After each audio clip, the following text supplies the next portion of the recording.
The Warriors are locked in. This team is one that are going to give the premiership a real shake. Egan takes off and just gives it to James Fisher-Harris. And now a kick through, looking for Barnett! I've just said how good the front rowers have been. I wasn't thinking. Harris Davida will kick. He's got Barnett chasing. Warriors come up with it. Harris Davida away. The Warriors are going to score. The Rabbitohs clocked off there.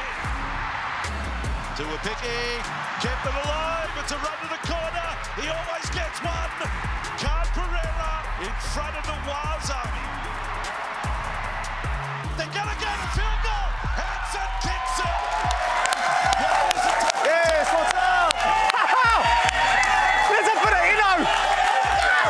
You guys have stumped me. What a welcome into the Ford League Lounge crowd. I need more of it. Keep it going, please. Come on. Welcome my guests, Monty Beetham and Benny Searle. Surly, welcome back to the couch, brother. Good to be back, bro. Surly, I'll come straight to you because it's been a minute since you've been on here. Yep. You're almost a year into your radio breakfast morning journey. Yep. And you're off on a trip tomorrow, I believe. Yeah, something popped up talking to Dom Dollar, a big DJ. If you're into your dance music, then just having a yarn to the bro Dom, and obviously he was like, come across to Ibiza, and it was a real man or mouse situation. I tried to back out. My wife was like, we're going. So now we're going on one of the great, I guess, bucket list trips tomorrow, Ibiza. You fly out tomorrow? Yeah, 3 days of travel for 3 nights in Ibiza. Worth every moment. Wish me luck, man. Wish me luck. Monty Beetham, now me and you, we're writing this together at the moment. We're in here for game day. How did you spend the rest of the weekend? I feel like I haven't left you, Shawnee. You've been in the same chat group. We've been talking about the Tigers. Now, it's not often I watch the Tigers and choose to watch 80 minutes of their performances, mainly because Blake Ashford used to play for them and they put me off them for life. But, look, we were watching it unfold, live and just riding the wave that is the Waz at the moment. Up the Waz, team! Up the Waz! Up the Waz! Crowd, while you're in this convo, did anyone else watch the Tigers game at it? Yeah. I've got a feeling it was probably the most watched Tigers game. All right. Hey, let's talk about the Warriors' performance. Now, they picked up a dub, and that is another dub against a top 8 team, which is always important. And I think they actually go on to win their 40th, another game by 40-plus points. I think it's the most in club history. So they're in a real groove with their footy at the moment. Surly, what are you making of this little stint of footy that the club are putting together? Oh, it's so impressive to watch. And it's crazy when you mention the 40-plus points because I feel like they're all coming a part of our system. Like, all these points are coming, yes, there's individual highlight players, but it's multiple guys standing up every week. And you almost don't realise how many points we are piling on until you see the scoreboard at the end of the game. Like, I feel like the weekend was like that. Yeah. I was like, man, we scored 45 points, but it's the system working and everyone executing their role perfectly. Yeah, to your point, we are not blowing teams out of the water and then holding on, or teams, coming back like we saw with the Panthers against the Melbourne Storm, right? It's one of these games, we're cementing a lead by half-time, and there might be a bit of back and forth, but we are definitely pushing on and kicking on late. And that's a trait you want to keep, Mons. Shawnee, we're scoring the most points in the competition. We're talking about Broncos, we're talking about Panthers who have dominated for so long. The most points in the competition. I mean, halfway through the season, I was like, I don't know if we've got enough points in us. That's been blown out of the water. Yeah. Plenty of points, second defensively. It's looking pretty good. It's all the right ingredients. Can we please bring up All Things Waz? Let's have a look at it. I want to touch on a couple of things here. Now, we've got a few we can talk on this week. The Warriors are giving us plenty, right, which is always good. But Mitch Barnett. Now, his co-captain, James Fisher-Harris, has got a lot of the headlines lately, and rightly so. He's been playing unbelievable footy. But I thought Barnes sent a little reminder. It's not like he's been poor, but he just went to that level over the weekend that goes, I'm locked in, I'm ready for the back end of 2026 months. Yeah, absolutely. You know how I feel about Wade Egan, and the reason why Wade Egan can do what he does is because he looks to his left, looks to his right, and he's got the co-captains that have just been inspirational and just so well. And to think that he's not at his absolute best yet, or either one of them, although they're premier props in the competition, Shawnee. As a halfback, you often wanted to look left and right and just feel safe. Feel protected by some alphas. Could you imagine being Wade Egan in the middle of this pack right now? Do you feel safe right now? I am extremely safe. Okay, we're good. Professional boxer, ladies and gentlemen. We're good. Okay. Hey, let's talk about the bench, Searles. Now, the young kids are coming on. We state this for the last sort of 3-4 weeks in particular, but I want your boys' take. where does our bench rank in the competition? Because of late, I generally feel like we can sit here and say we have got one of the best, or if not the best bench in the comp. How do you see it? I feel like we've got the best forward pack and the best bench in the comp. I feel like it's relentless at the moment. I feel like those young boys, it's crazy to think because you look at them now and you see the level they are performing at, and then you think these guys are 20, 21 years old. They are performing so far from that, and they find a new level each week. We talk about Aaron's skill set with his kick, his ability to do everything. Fish can ball play now, but now you've got Eddie, Demi, Jakey Laban throwing 30-metre cutout balls with his left hand. It's just relentless. Is it the Zesty boys or is it the baby wires? I mean, they are just on fire. Like, look at that ball left to right from Jakey. That's 30 metres plus. It is so hot. The skill set that he has. But Tanistella Smith in the middles, and even when Healy comes on, and this bench is young. So much energy, enthusiasm. Again, life in their legs. We touched on the alphas and the senior boys, but you know, having role models like that for these young fellas to look up to, supported by a head coach that encourages you to bring your best footy. What does your best footy look like, and how can it impact the team? Special times for the depth of the Warriors for sure. Tane's perfect night. Holy hecker, Tane to a picky. I saw a comment. Shiloh, one of the boys, said this is Tane Carter. It was like we saw Al Masri back at a core stadium for a night.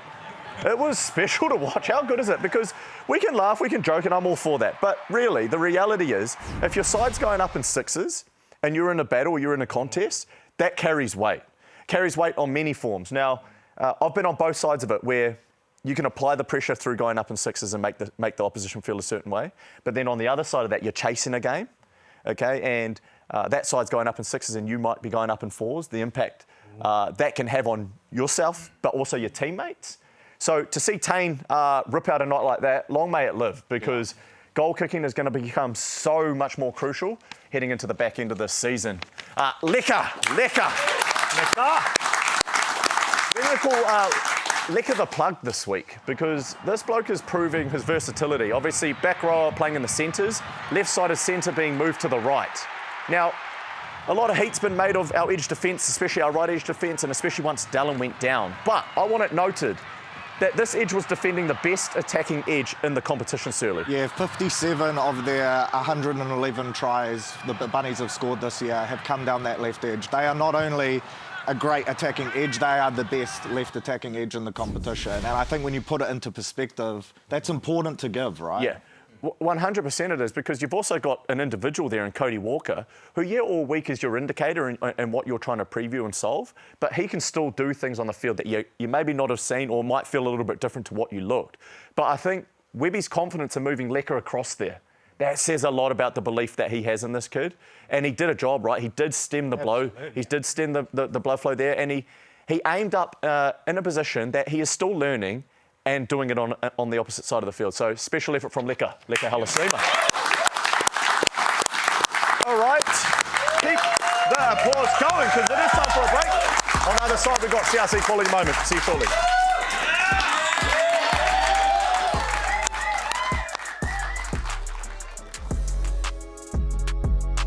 The Waz Army are out again in Sydney.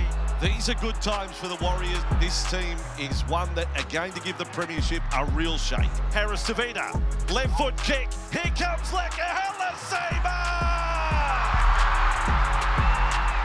Eremia Toava has had possibly a career best moment. Line break and pass. That was truly remarkable. Warriors over the top. Poppy, Watani Zalesnia tries for the corner as a living. 10 seconds on the clock. They're going to get a field goal. Hanson kicks it. Warriors win by 19. The Waz are first on the ladder.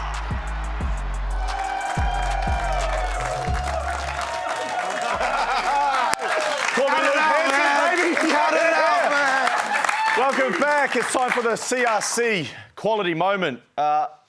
We are spoilt for choice, but this week we've gone with a piece of play that Dimitri Vaimonga produced. And we got to speak to him after the game, and he said he just has it in his toolkit. You know, Bryce will bring it out every now and then. It was a bit of a giggle, but I thought, let's have a look at it, because it was special, man. It was so good to watch. And it was two young guns combining Dimi with his mate Eddie Eremia Toiava. Can we please pull up the footage? I want to point out a couple of things here, okay? Let's try educate a little bit. Dallin Watene-Zelezniak, a big part of his game is his ability to leave defenders on the ground. That is the first point you need to look at this, because that actually flows onto, I guess, the line that the Warriors are about to attack. So with the Rabbitohs having one man on the ground, that means they've got less defenders in the defensive line, having to cover more space in and around them. All right, spaces are bigger. You feel like you're a little bit more isolated on an island. Play it out, please. All right, Dimmy gets the ball, heads into the line. It's a play that the Warriors run. It's a play a lot of other teams run too. But I want you to note, 5 defenders from the South Sydney Rabbitohs from that part of the field backs up what I just said. From there, you typically have 6. You can see Keon out the back wasn't able to get into the line, probably because he was having to sit on the short side and fix that first. Okay, but with this, your defensive spaces become a little bit different to what you're used to previewing, used to seeing and used to feeling at training. Now, if I'm a half, if I'm Bud Sullivan here, Jaden Sullivan, I'm getting up, I'm going, look, I've got back row. I'm looking out here, I've got back row, I'll put him on my inside shoulder. But because he's got less men inside him, he doesn't switch on fast enough to realise that, hang on, the lead line from the last middle is actually inside me. That's not a bloke I'm used to seeing. Play it out. Dimitri backs it up with a no-looker interception, and Bud Sullivan, he is just caught in no man's land. This piece of play here, though, Eddie, it is as saucy of an offload as I've ever seen. This is elite skill, eh? This is elite skill. He sees Chanel. That's the most important thing. He doesn't throw this pass blind. He sees him, and I've got a good feeling that he could probably hear him as well. I know I'd be screaming my lungs out if I knew I was in for a try.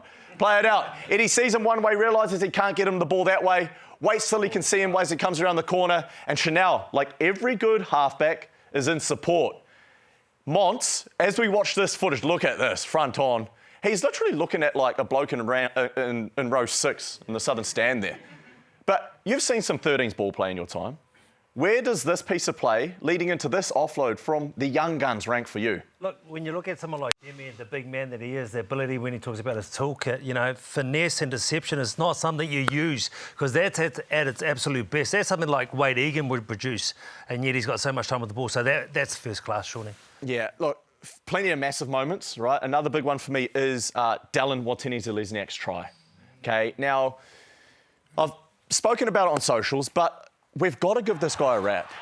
Like, his effort to stay in the game, 1, was special in itself, but 2, as he's coming off the field, get a call to get into position and do your job, without a hesitation, he reacts and he moves. Because if he does hesitate there, he misses this. All right, look at this next piece of play. Left to right ball, I'd be happy with that. Wett sums it up beautifully. An elite centre able to put away his winger. And Dow committing to putting this ball down, knowing that he is going to land on that collarbone that is shattered already. Well, I don't know if it was already shattered, but if it wasn't, it was definitely after that. So can we just make some noise for our boy? Because, like, Mons, Dallin is a bloke that we've had to sit here and we haven't had to defend. Yep. But we've felt like the things said about him just weren't accurate. Okay, but what we're seeing from Dal this season, he has taken all doubt out of anyone's mouth. If someone wants to say something about it, it's just that it's their own problem. It's a reflection of themselves.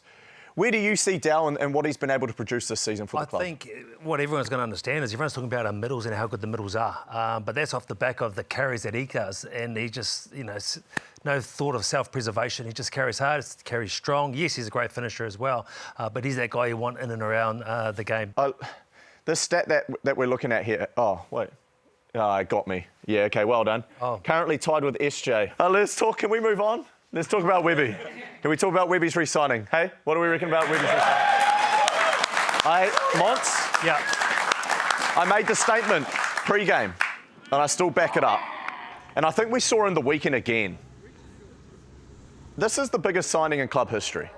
The extension of Andrew Webster. Now, he had his 4th string halfback running the cutter for him over the weekend. He did not make any excuses. He did not get carried away when the heat was coming in. He didn't get carried away after when the game was won. Yeah.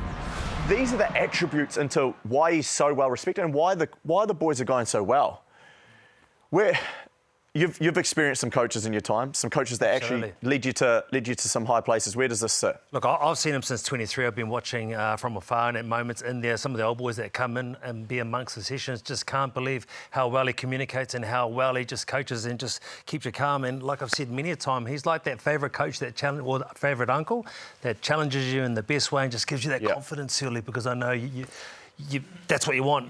Yeah. It's not matter what you know, but until they know that you care. Yeah, it's not by coincidence that we have so many guys coming here and having career best seasons, right? And Yeah. you put that down to Webby and the system that he's built. 100%. Andrew Webster, ladies and gents. All right, time for a quick break. On the other side, we've got some finals footy chat. We'll see you shortly.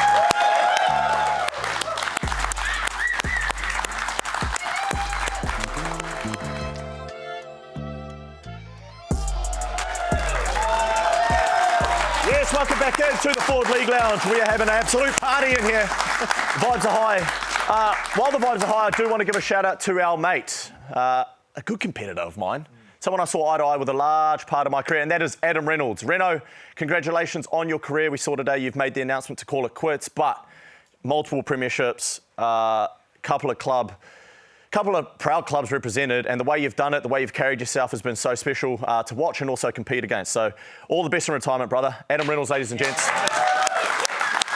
Let's bring up the minor Prems chat, because we have entered that chat well and truly, okay? And I wanted to sit here and compare this squad, 2026, to the side in 2002 that had a Monty Beetham with a full header here. In the cutter. That was the last and only time that this club has won minor premiership. So, Mont, I want to come to you straight away. From that squad to the squad and what you're seeing today, we've got some numbers there that tell a story, but where do you see it? Look, I think the connections are both similar, but in terms of one team that just has so many athletes that could play a certain way and could just turn a game on its head. That's something that the early squad of the early 2000s could do. The squad of now is all about processes. They're connected really well, very well coached as well. But similar as the bench, the middles. The middles that could just, turn a game on the head. People that, if it's one-on-one, and that's exactly what Daniel Anderson wanted at moments, is they can beat players. And by beating players one-on-one, you're away. Now, I'm still looking at these stats, and I can't help but chuckle at this stat. Average offloads, you guys had near on 19 to 8. And the run meters are well and truly down. Did you blokes get tackled with the footy, or what was it, like Harlem Globetrotters just throw the ball around? Or talk to us about the flair. Well, Ali Laotiti, right. Torpi, Ifita Palesina, Mark Tukey. Like, you had some guys that were big, strong, hard to tackle, but also with their ball in hand, a lot of con games, but also defensively. One of the key things that they wanted was tackle tech, sting, because quite often the teams, whether they won or lost against us, they would lose the next week. Because it was always brutal when you come to Mount Smart. Yeah. Love it, love it. Let's have a look at some of the other teams floating in and around the top 8 or in and around the top 4, okay? Because over the weekend we had, obviously, the Tigers getting the chooks. Yeah, everyone was quite happy about that. So they sort of had a little bit of a setback there. You've got the Panthers there. They went down to Melbourne. Look, Melbourne's still such a tough place to go and win. And I thought they were impressive. I know everyone's talking about their second half, but it's like, hey, they still went down there in the wet and got the job done, which is what they needed to do. Their run home, though, Dogs and Tigers. Two that I think will test them, to be honest, but 2 you'd expect them to get. Now, us sitting in first, all right? Knights, Manly. Let's not get, there's a few head shakes in the crowd. Everyone went a little silent because I think we're all feeling a little bit like we don't want to get too ahead of ourselves here. We know how fast this competition can change, but Surly, knowing that, I guess it's in your own hands, is a pretty nice feeling to have. Yeah, we spoke about it. We are potentially 4 home wins away from grand final day, which is incredibly exciting, right? We have our destiny in our own hands in terms of if we take care of these next 2 games at home, we should finish in the top 2 and then we're playing home final. I think that is massive. With the club that travels the most in the competition, not losing days on travel, losing days in recovery through travel, having it in your own backyard, what they've turned Mount Smart into this year, and you can only imagine it going to another level for finals, against sides that they've played and they've played well against, the boys must be excited about this opportunity. Oh, no doubt. They love playing at home. They know that everyone's going to turn out. But the other thing about that, Shaun, you've been there. If you've got to play that extra week, especially if it means you've got to go and travel across the ditch again, it just makes it too hard once you get to the big dance. If you're good enough to get to the big dance, Let's Could be have a the look. 4 best consecutive games. Yeah, let's have a look at some of the stats that will back up our talking points here, because the numbers, man. I was asking my producer Tav, are we currently in a glitch of the Matrix right now? Like seriously, because the numbers are just ridiculous. Wow. Look at this: possession, set completion, points scored, like kicked goals, even line breaks is being third for line breaks, creating opportunities. But the 2 big stats, possession and set completion, those are the 2 categories that we have spoken about religiously on the show. And 90% of the time we have sat here speaking about, man, they've won it again. We've won it again. So those stats reflect, in my opinion, a side that is so clear on what their best footy looks like. And you take outcome aside and you just break it down to your principles, your processes. These numbers tell us that the Warriors have never been clearer about what their best footy looks like, which is exciting. All right, let's go. Let's rip into a big part of our show, Ford fan question. All right. Serious thoughts on Warriors playing at Eden Park for an NRL finals game. Mount Smart's home, but more fans surely means more pressure for any away teams. What's your take, Surly? I'll go, obviously from that fan point of view. Yeah. More numbers in a stadium, will that equal more pressure for the opposition? Potentially, but no. I feel like if you take it to Eden Park, you lose that cauldron factor. We've built a fortress at Mount Smart, and that's where finals footy should be. Benny Searle is feeling ready to party in Ibiza. Hang on. Mont, how do you... Oh, look, do I even need to talk? Yeah, I know. I was actually thinking that. What about you guys out there? What's your thoughts? Where would you guys like? Up the fortress. You guys came to protest if they move it? We'll march the streets of Onehunga. Okay. Let's have a look through a couple of these other ones. Having such a stacked bench is great, but does that come with concerns if people like Healy are killing it and, Eddie, Tanner, but won't get big minutes when some of these other big dogs come back? Jacko Ford comes back. Look, Jacko Ford's probably the one that they're referring to, and he plays the most minutes by himself, but he's got that versatility to be out on the edge as well. But it's when you're playing at your best, when you really got competition for spots in-house, and that's exactly what you want. Yeah. You've got Chance and Tane going at it, you've got all these opportunities. When it's your chance, you just put your 2 hands on and go. Yeah, what a crappy problem to have. Yeah. Oh, dang. Oh, they've got to have a tough conversation with... maybe someone like Eddie, who plays similar role, big minutes to someone like a Jacko. But Eddie is there or thereabouts, and you've seen how fast things can change, and he will get an opportunity, more than likely get another opportunity. So they'll cross that bridge when they have to, but Jacko Ford is a must, all right? And that's what you want. That's what you want at this time of year. Another one just off the back of that. Can you explain to us what a block shape is? Hear it a lot lately, but goes over my head every time. This is one for you, man. Crowd, do you guys know what a block shape is? No, okay, all right. Wow. Welcome to the House of Johnny, ladies and gents. Now, a block shape is essentially when you have a person with the ball, a ball player, okay, going into the line with someone leading, a Monty Beetham leading off me to sit the defence, and a Ben Searle will sit and push out the back. So it's about creating a layer to your attack and causing problems defensively to read. All right, we saw Jaden Sullivan just let that lead runner go through off Dimitri, Eddie straight through the line. That is a block play. All right, there you go. Ladies and gents at home. Woo! All right, let me continue to rip through this. Father's Day. CRC have got something for you. Let's go. Keep an eye out on our socials, because we're going to do a little giveaway, all right, a CRC care package, and we've got some tickets to the final home game. I'm sure you guys have all got tickets to the final home game, so yeah, you don't need to worry about it. Make sure you're following us, though, League Lounge, please. But if you're watching at home or you want to get your father something for Father's Day, follow our socials. Might be able to get you guys out to our last regular season game at Mount Smart against the Manly Sea Eagles. All right, man, I'm out of breath, but one last thing, Knights preview. Boys, we're on out there this weekend, this Sunday. Was it 4 p.m. kickoff? 4 p.m. kickoff. Oh, prime time. Hey, glory day, Sunday footy. Big one, Mont's got it back up last week. No Dom Young. Frizzell could be out as well, so that's like for like in terms of having key personnel missing. Yeah. No place like home. 4 o'clock in the afternoon. Love that. Love that. Hope the weather's going to Love that. out. Let's turn it on, Mount Smart. Get around the boys. Hey, time for me to go. Proud. Thank my guests, CRC Ford. None of it's possible without you. What a week it's been. We'll see you this time next week, eh?